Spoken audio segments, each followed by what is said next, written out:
¿Cómo puedes empezar a estudiar? Divide en porciones la información que quieres estudiar. Esta técnica se llama dividir en porciones. Un dicho famoso dice, divide y vencerás, lo cual es verdad también cuando tienes que estudiar. Las porciones son paquetes compactos de información que la mente puede accesar fácilmente y que tienen significado concreto.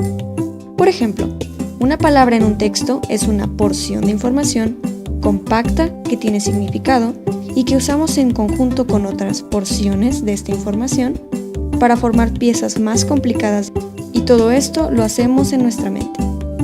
Estudiar dividiendo lo que necesitas aprender en porciones de información permite aprender un concepto y grabarlo en la mente de tal manera que lo tienes disponible sin tener que repasar todo el detalle. ¿Cómo formar porciones de información? Primero que nada, enfoca tu atención a una parte del material que quieres aprender.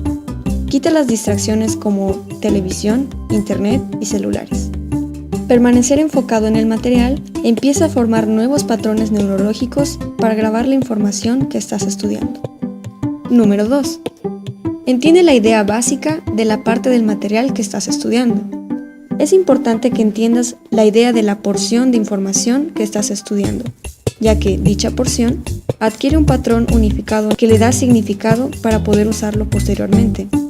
No confundas el momento de iluminación, ya entendí, con haberlo aprendido completamente. Tienes que repetir todo el proceso de estudio enfocado para reforzar los patrones neurológicos. En este punto, cerrar el libro y tratar de recordar la información o resolver el problema sin verlo es extremadamente útil. El tercer paso es ganar el contexto suficiente de la porción. Por ejemplo, dando un vistazo a los capítulos del libro que estás leyendo, de tal manera que no solo sepas cómo usar esa porción de información, sino cuándo usarla. Adicionalmente, el proceso de aprendizaje tiene dos sentidos: de abajo hacia arriba, donde la repetición enfocada y concentrada te ayuda a construir y solidificar las porciones de información.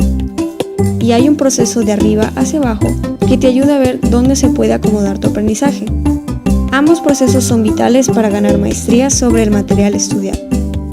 Como consejo adicional, si te estás preparando para un examen, deberás repetir este proceso distribuido durante varios días en sesiones limitadas previas a un examen. Esto es preferible a hacer una sesión maratónica de desvelo un día antes del examen.